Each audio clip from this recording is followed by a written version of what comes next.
तो hello everyone, कैसे आप सब लोग। आज हम बात करेंगे फ्यूचर कंटीन्यूअस टेंस के बारे में। तो इसका भी कॉन्सेप्ट आज का बहुत ही शानदार होने वाला है। तो आप लोगों ने पास्ट कंटीन्यूअस टेंस में जो सेम कॉन्सेप्ट पढ़ा था, वही सेम कॉन्सेप्ट हमारा फ्यूचर में भी काम करता है। मींस कि जो जिस कॉन्सेप्ट पे पास्ट कंटीन्यूअस टेंस काम करता है, सेम उसी कॉन्सेप्ट में फ्यूचर के लिए हमारा फ्यूचर कंटीन्यूअस टेंस का कॉन्सेप्ट काम करता है। तो चलिए बात करते हैं इसके बारे में डिटेल में और जानते हैं। तो वीडियो में आगे बढ़ने से पहले वीडियो को लाइक जरूर कीजिएगा। जो भी हमारे न्यू यूजर्स है वो चैनल को सब्सक्राइब जरूर कीजिएगा। जो हमारा बेल आइकन है उसको प्रेस कीजिए ताकि आपको टाइम टू टाइम आपको नोटिफिकेशन मिलता रहे और आप ये जो हमारी चैनल की और जो हमारी ये टेंस की जो सीरीज चल रही है आप उसका पूरा का पूरा फायदा उठा सके। इसके अलावा जो आपको ग्रामर में जो भी प्रॉब्लम्स है, तो ग्रामर के जितने भी वीडियोस हैं और ग्रामर सीरीज का पूरा फायदा उठाने के लिए मेरे चैनल से जुड़े रहिए। तो चलिए आगे बढ़ते हैं। देखिए, फ्यूचर कंटिन्यूअस या प्रोग्रेसिव, तो मैंने आपको बताया कि किसी भी टेंस का जो नाम होता है या उसकी जो परिभाषा है होती है, उसी से हमें उस आधे टेंस का कॉन्सेप्ट क्लियर हो जाता है।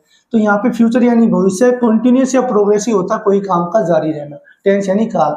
यानी तो डिफाइन है कि भविष्य में होने वाले, भविष्य में किसी काम के जारी रहने या भविष्य में किसी काम के प्रोग्रेसिव होने का पता चलता है। बात करें इसकी डेफिनेशन की, तो this tense is use to show an action. इस टेंस का प्रयोग किया जाता है एक ऐसे एक्शन के लिए, दिखाने के लिए, that will be ongoing at a specific time in the future, जो भविष्य में किसी समय चल रहा होगा। तो ये आपकी एक पहचान होती है कि भविष्य में जारी रहने वाले किसी काम के लिए हम इस प्रकार के टेंस में सेंटेंसेस का प्रयोग करते हैं।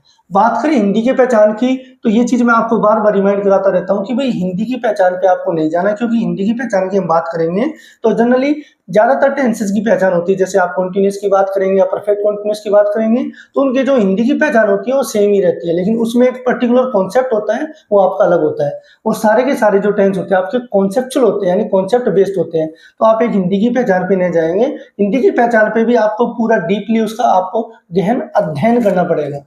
तो चलिए बात करते हैं हिंदी की पहचान की, कि हिंदी के वाक्यों के अंत में रहा होगा, रहे होंगे, रही होगी, हुआ होगा, हुए होंगे, हुई होगी आता है। जैसे वह खाना खा रहा होगा, वे पढ़ रहे होंगे, वे कल इस समय खेल रहे होंगे, वह गांव जा रहा होगा, वह कोई मीटिंग अटेंड कर रहा होगा। तो ऐसे सेंटेंसेस जिनमें कोई काम का जारी रहने का भाव पता चलता है। दूसरा, अब यही पहचान आपकी अगर देखा जाए तो परफेक्ट कंटीन्यूअस टेंस में भी आती है। तो मैंने बताया कि पहचान तो सेम होती है, लेकिन उसका कॉन्सेप्ट क्या होता है कि उसमें साथ में टाइम दिया जाता है। इसमें टाइम का कोई बाउंडेशन या टाइम का कोई फिक्स कॉन्सेप्ट नहीं होता। तो भविष्य में किसी कार्य के जारी रहने का भाव भी ये टेंस दर्शाता है। अब बात करते हैं मेन हमारे कॉन्सेप्ट इंग्लिश की, कि इंग्लिश में इसकी क्या पहचान होती है। देखिए, इंग्लिश में आपकी मेन वर्ब यूज में ली जाती है वर्ब की फर्स्ट फॉर्म आईएनजी, जिसको हम क्या बोलते हैं, प्रेजेंट पार्टिसिपल। तो मैंने आपको बताया था कि कॉन्टिन्यूअस टेंस कोई भी हो आपका, सिंपल कॉन्टिन्यूअस यानी आपका प्रेजेंट, पास्ट या फ्यूचर कॉन्टिन्यूअस में से कोई हो, या परफेक्ट कॉन्टिन्यूअस यानी present perfect continuous, past perfect continuous या फ्यूचर परफेक्ट कॉन्टिन्यूअस। तो कॉन्टिन्यूअस टेंस जो भी होगा उसमें हमेशा वर्ब की फर्स्ट फॉर्म आएंगी, जिसको आप वर्ब की फोर्थ फॉर्म भी बोल देते हैं या प्रेजेंट पार्टिसिपल भी बोलते हैं। तो प्रेजेंट पार्टिसिपल ही इसमें यूज में लिया जाता है। हेल्पिंग वर्ब की बात करें तो आपका यूज लिया जाएगा शैल बी, जो कि आपका होगा आई और वी के साथ, और विल बी। तो शैल बी को छोड़ के आपके जितने भी अदर सब्जेक्ट हो गए, चाहे वो सिंगुलर हो या प्लूरल हो, सबके साथ आपका यूज लिया जाएगा विल बी। तो मैंने आपको फ्यूचर सिंपल टेंस में भी एक चीज क्लियर की थी कि आज की जो मॉडर्न इंग्लिश ग्रामर है उसमें शैल बी यानी शैल का यूज बिल्कुल ही खत्म हो गया, नए के बराबर है। जब हम एक राइटिंग सेक्शन की बात करते हैं तो वहां पे हम यूज में ले लेते हैं, अदरवाइज बोलते वक्त कहीं पे भी सेल वगैरह का यूज नहीं लिया जाता। तो एक ये चीज याद रखिएगा, कहीं पर आपको सेल नहीं लिखा मिले तो वहां पे कंफ्यूज होने की जरूरत नहीं है, या आई और वी के साथ आपको विल का यूज मिले तो कंफ्यूज नहीं होना है। अब बात करते हैं कि ये टेंस किस कॉन्सेप्ट पे काम करता है। देखिए, इंटरप्टेड फ्यूचर एक्शंस, यानी ये टेंस हमेशा दो सेंटेंसेस को साथ में लेके चलेगा। सेम यही रूल आपका पास्ट कंटिन्यूअस टेंस में भी था। तो उसमें आपके साथ क्या था कि पास्ट कंटिन्यूअस टेंस में साथ में कौन सा टेंस चलता था, पास्ट सिंपल। उसी प्रकार इस ये जो फ्यूचर कंटिन्यूअस टेंस है तो इसमें साथ में फ्यूचर सिंपल टेंस नहीं चलता है। तो पहला कंफ्यूजन तो क्या है बच्चों को, यही होता है कि सर जैसे फ्यूचर कंटिन्यूअस दो सेंटेंस मिलते हैं कि जब मैं खाना बना, जब वह आया या जब वह आएंगे तो मैं खाना बना रहा हूँगा। तो जनरली बात क्या होती है कि जब हम हिंदी में किसी सेंटेंस को लिखते हैं तो उसका वो मेंशन तो ऐसे किया जाता है कि जैसे साथ में फ्यूचर सिंपल हो, लेकिन ध्यान रखिएगा कि इस टेंस में जब साथ में दूसरा टेंस यूज में लिया जाता है तो वो हमेशा फ्यूचर सिंपल टेंस यूज में लिया जाता है। ठीक है, तो जब भी किसी इंटरप्टेड एक्शन की बात होगी तो साथ में हमेशा प्रेजेंट सिंपल टेंस यूज में लिया जाएगा, नहीं कि फ्यूचर सिंपल, और दूसरा टेंस हमारा फ्यूचर कंटिन्यूअस रहेगा। दूसरा आपका कॉन्सेप्ट है कि पैरेलल एक्शन, जब दो एक्शन की बात होगी एक साथ की, वह खाना बना रहा होगा, वह खेल रहा होगा, तो वहां पे आप वाइल वर्ड यूज लेके और दो पैरेलल एक्शन की बात करेंगे तो फ्यूचर कंटिन्यूअस टेंस यूज में लिया जाता है। अंजम्पशन जब कोई अनुमान, लॉजिकल कोई गैस लगाई जाती है, तर्क दिए जाते हैं कि वह इस समय ये काम कर रहा होगा, वह कल इस समय ये काम कर रही होगी, मीन्स कोई अजम्पशन किया जाता है, अनुमान लगाया जाता है, तो उस कंडीशन में भी हम इस टेंस का प्रयोग करते हैं। इसके अलावा आपका जो फिक्स फ्यूचर रूटीन है जिसके बारे में बात करें कि वह खेल रहा होगा, वह गांव जा रहा होगा, वह पढ़ रहे होंगे, तो ये आपका फिक्स फ्यूचर रूटीन की जब बात की जाएगी तो ये टेंस आपका यूज में लिया जाता है। तो मेनली आपके तीन कॉन्सेप्ट होते हैं। इंटरप्टेड फ्यूचर एक्शन, तो जिसमें आपको ध्यान रखना है कि फ्यूचर कॉन्टिन्यूस के साथ हमेशा प्रेजेंट सिंपल यूज में लेना है। पैरेलल एक्शन दोनों फ्यूचर कंटिन्यूस होंगे। कंजप्शन में आपका सेम वही होगा, कोई अनुमान लगाने के लिए आपको फ्यूचर कंटिन्यूस टेंस का यूज लेना। अब हम बात करेंगे इसके कॉन्सेप्ट के बारे में, इसके पैटर्न्स के बारे में और इसके एडवर्ब्स के बारे में और एग्जांपल्स के बारे में। देखिए तो चलिए अब बात करते हैं हम एडवर्ब्स के बारे में। देखिए इस टेंस की जो एडवर्ब्स होती है, एट दिस टाइम या एट दिस मोमेंट, उसके साथ में क्या जाएगा टुमारो, यानी टुमारो तो आपका फ्यूचर सिंपल का होता है, तो कल इस समय या कल इस वक्त इस पल, तो एट दिस टाइम या एट दिस मोमेंट के साथ टुमारो, या फिर बाई दिस टाइम टुमारो आ जाएगा। उसके बाद this time next year, in coming days, in the coming days या ड्यूरिंग दिस पीरियड, तो ये आपके यानी आने वाले भविष्य के समय को दर्शाते हुए और जिसमें कोई काम रहने की सेंस दिखाया जाएगा। एडवर्ब भी आपकी उसी प्रकार की होती है, तो एक सेंस पे डिपेंड करता है कि वह उस समय ये काम कर रहा होगा। ठीक है, अब बात करें हम सिंपल सेंटेंस के पैटर्न की, तो देखिए सब्जेक्ट आपका शैल विल, उसके साथ बी, वर्ब की फर्स्ट फॉर्म आईएनजी, ऑब्जेक्ट और एटसेट्रा। तो यहाँ पे हम एग्जाम्पल की बात करते हैं। मैं कल शाम को अंग्रेजी पढ़ रहा होगा, तो मैं यानी आई, तो आई के साथ आपका क्या आ जाएगा शैल। उसके बाद बी, तो आई शैल बी। पढ़ना रीड, तो आई का क्या आ जाएगा reading, I shall be reading. क्या पढ़ रहा होगा इंग्लिश, तो English, I shall be reading English. ठीक है, कल शाम को, तो कल यानी टुमारो, तो टुमारो इवनिंग।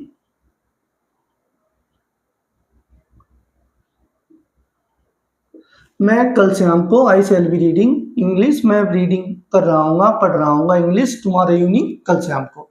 वे मैदान में क्रिकेट खेल रहे होंगे, तो वे यानी दे के साथ आपका क्या आ जाएगा विल, तो दे विल बी खेल रहे होंगे playing, they will be playing cricket, way cricket खेल रहे होंगे। मैदान में, तो in the ground.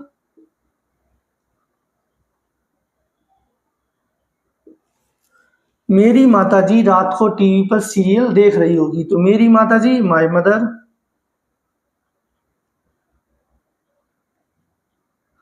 Will be watch, watch होता है टीवी देखना, तो watching TV, sorry watching serial, तो अभी यहाँ पे सीरियल आएगा, वॉचिंग सीरियल ऑन टीवी। रात को, तो रात के लिए हमेशा क्या आएगा एट नाइट। तो मेरी माताजी रात को टीवी पर सीरियल देख रही होगी। तो ये आपके सिंपल सेंटेंसेस के एग्जांपल थे। तो अब आगे देखते हैं हम नेगेटिव इंटरोगेटिव सेंटेंस के एग्जांपल और फिर जो आपके कॉन्सेप्चुअल सेंटेंसेस है उनके बारे में देखते हैं। चलिए बात करते हैं हम नेगेटिव और इंटरोगेटिव पैटर्न के बारे में। तो पहले बात करते हैं नेगेटिव सेंटेंसेस की। देखिए नेगेटिव सेंटेंस में पैटर्न होता है आपका सब्जेक्ट, शैल, विल और नॉट और बी। तो याद रखिएगा नॉट हमेशा शैल बी और विल बी के बीच में यूज में लिया जाता है। तो शैल विल, फिर नॉट, फिर बी और उसकी फर्स्ट फॉर्म आईएनजी, ऑब्जेक्ट और एटसेट्रा। एग्जाम्पल की बात करें, रोहन उस समय छत पर नहीं सो रहा होगा, तो सब्जेक्ट आपका क्या है रोहन, रोहन के साथ हम क्या यूज में लेंगे विल, विल के बाद आपका नॉट। तो मैंने कल भी आपको बताया था फ्यूचर सिंपल टेंस में कि विल को हम वॉन्ट भी लिख सकते हैं, रोहन वॉन्ट बी। ठीक है, तो आप विल नॉट को आप ऐसे भी लिख सकते हैं, रोहन वॉन्ट बी। तो विल नॉट को शॉर्ट में विलेंट नहीं लिखा जाता, क्या लिखा जाता वॉन्ट, WON। ठीक है, ये WAN नहीं है। तो रोहन विल नॉट या वॉन्ट बी सो रहा होगा, स्लीपिंग ऑन द रूफ, और उस समय, तो eight that time, eight that time. उसके बाद बात करते हैं नेक्स्ट सेंटेंस की। वह कल विद्यालय में मंच पर नृत्य नहीं कर रही होगी, वह, तो यहाँ पे आ गया she won't be, she won't be dancing, she won't be dancing, वह नाच नृत्य नहीं कर रही होगी। ऑन द स्टेज, मंच पर, ऑन द स्टेज मंच पर, कल विद्यालय में, तो इन द स्कूल,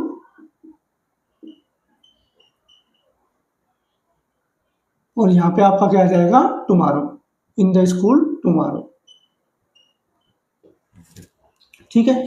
अमित सड़क पर कार तेज नहीं चला रहा होगा, तो अमित विल नॉट बी, तो विल नॉट लिखिए या वॉन्ट भी लिखिए, आपकी मर्जी है। Amit will not be driving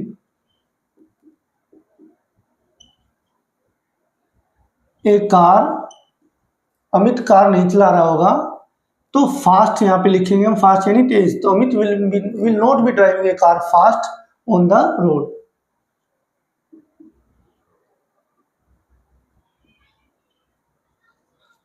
Amit will not be driving a car या driving the car fast on the road, fast का तो यहाँ पे क्या आ गया, तेज आ गया। उसके बाद हम बात करें इंटरोगेटिव सेंटेंस के पैटर्न की, तो मैंने आपको हमेशा बताया है कि जब भी आप इंटरोगेटिव की बात करेंगे आपके दो पैटर्न होते हैं, आपके हेल्पिंग वर्ब से शुरू या WH वर्ड से शुरू। तो जिनका जवाब यस या नो में दिया जाता है वो हमेशा हेल्पिंग वर्ब से शुरू होते हैं। इस टेंस की हेल्पिंग वर्ब आपकी सेल विल है, तो shall will, subject, be verb की फर्स्ट फॉर्म आएंगी, object etcetera, question mark.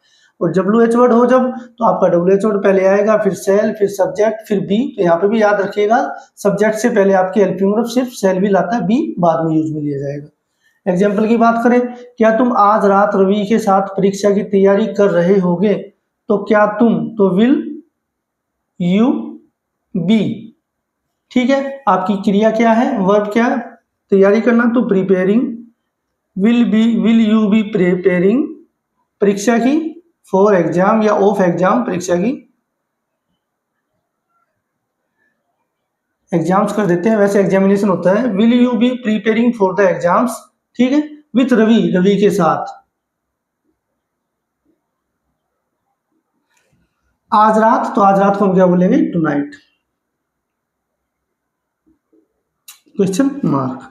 Manoj उस समय कहां बैठा होगा, यहाँ पे आपका WH वर्ड यूज में लिया है, तो वेयर विल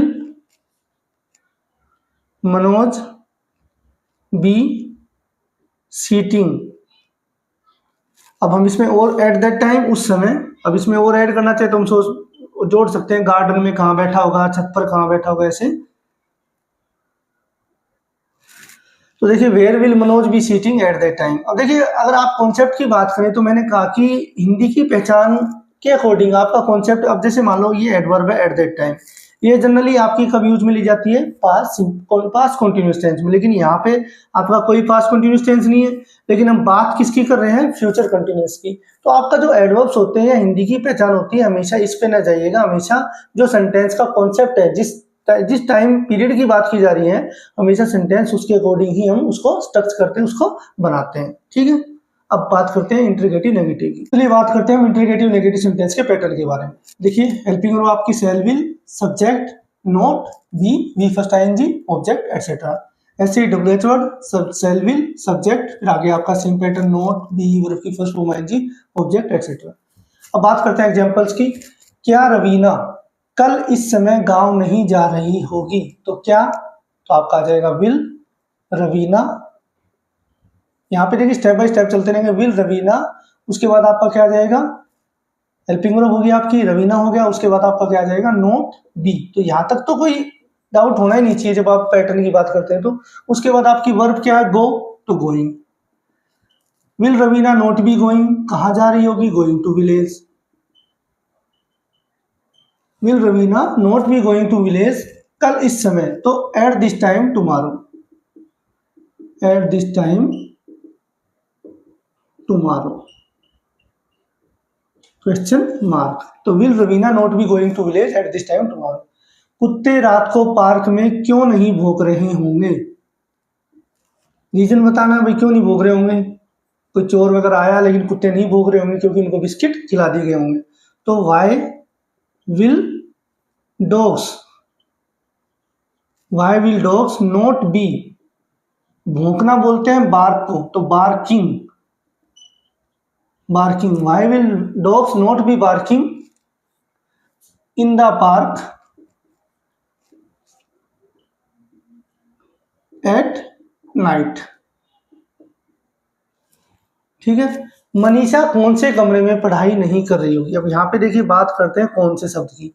तो मैंने आपको बार बार जब भी मेरे किसी भी टेंस के इंटरोगेटिव नेगेटिव एग्जांपल्स की बात हुई है, इंटरोगेटिव एग्जांपल्स की बात हुई है, मैंने आपको बताया कि विच, हुज, हाउ मच और हाउ मेनी, ये चार वर्ड आपके ऐसे हैं कि इनके साथ जब कोई नाउन वर्ड यूज में लिया जाता है या साथ में प्रीपोजिशन भी होती है आपकी, तो हमेशा आपके हेल्पिंग वर्ब से पहले यूज में लिया जाता है एक साथ एज ए फ्रेज। तो कौन से कमरे में, तो आप क्या लिखेंगे, in which room, in which room will Manisha not be, और पढ़ाई का नाम studying, STUDYING, in which room Manisha will Manisha not be studying. ठीक है, कौन से कमरे में, तो ये आपका कौन से कमरा आ गया, in which room will Manisha not be studying. उसके बाद हम किसके साथ परसों पार्टी का आनंद नहीं ले रही होंगे, किसके साथ, ये भी आपका एक फ्रेजल मतलब उसके साथ WH के साथ वर्ड है, तो किसके साथ को हम बोलते हैं with whom, with whom shall we not be, तो यहां तक तो आपका हो गया विथ हुम किसके साथ, shall we not be।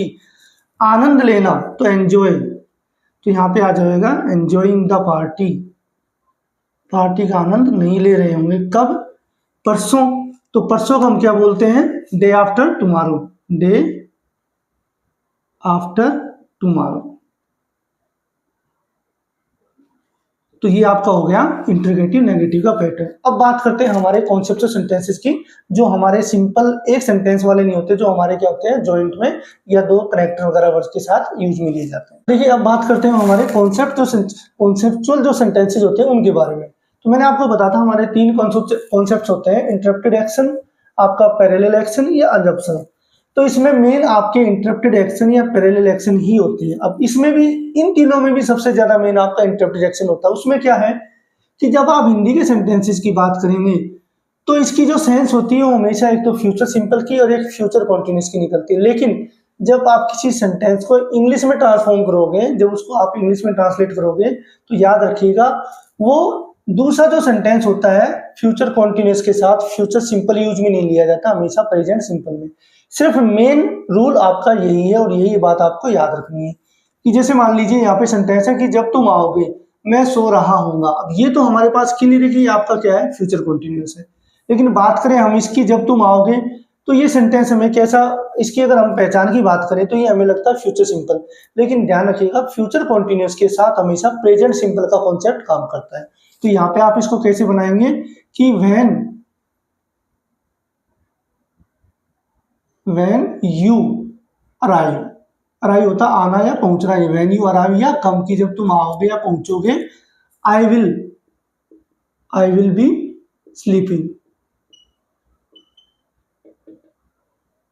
I will be sleeping। तो ये पॉइंट आपका मेन याद रखने का कि यहाँ पे आपका फ्यूचर सिंपल कभी नहीं आता, हमेशा प्रेजेंट सिंपल के साथ फ्यूचर कॉन्टिन्यूस का कॉम्बिनेशन होता है।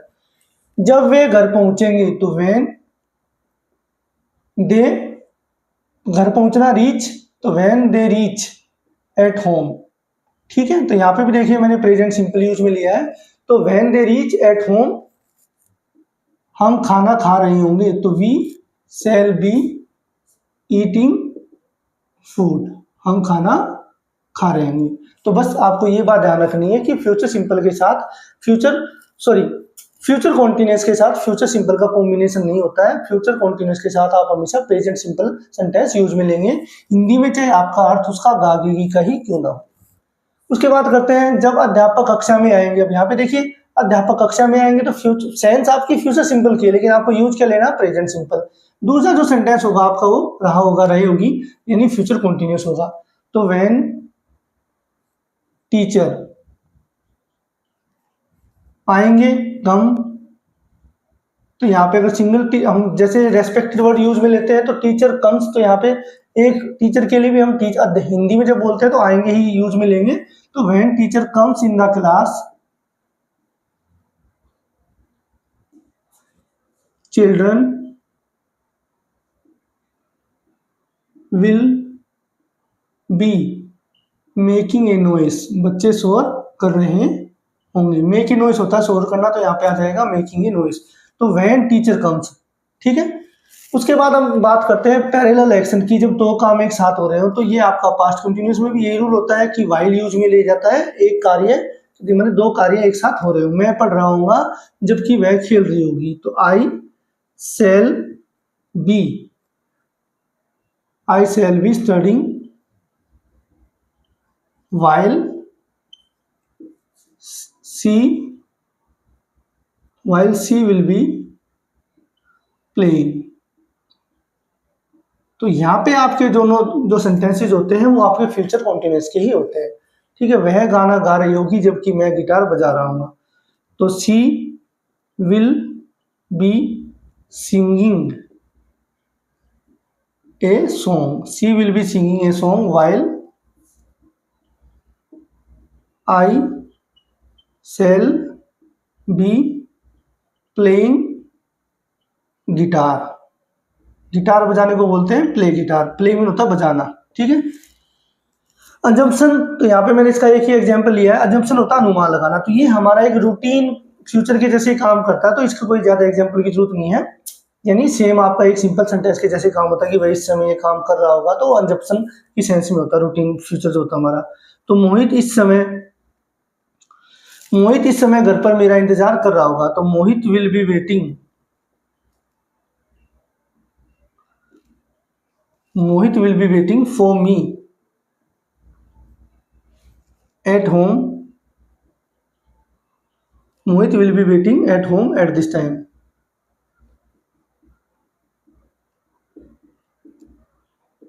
ऐसे और अजम्पशन आप करें, वह इस समय टीवी देख रहा होगा, वे गांव जा रहे होंगे। तो ये आपका जो सिंपल फ्यूचर जो मैं ऑलरेडी एग्जांपल आपको करा चुका, उस टाइप के ही सेंटेंसेस यूज में ले जाते हैं। तो मेन कॉन्सेप्ट आपका क्या है कि इंटरप्टेड एक्शन और पैरेलल एक्शन। तो जब भी इंटरप्टेड एक्शन की बात होगी, दूसरा सेंटेंस हमेशा आपका प्रेजेंट सिंपल यूज में लिया जाएगा, चाहे उसका हिंदी में अर्थ आपका कुछ भी निकलता हो। ठीक है, उम्मीद करता हूं कि आज आपका ये कॉन्सेप्ट जो है आपका पैरेलल एक्शन और आपका इंटरप्रेटेड एक्शन का जो कॉन्सेप्ट है वो अच्छे से क्लियर हो गया होगा। फिर भी अगर आपको किसी प्रकार का कोई भी डाउट है तो मुझे कमेंट करके बताइए, मैं आपके सारे डाउट साथ के साथ क्लियर करूंगा। अगर आपको आज का वीडियो अच्छा लगा है तो वीडियो को लाइक कीजिए, शेयर कीजिए, सब्सक्राइब कीजिए। Thank you.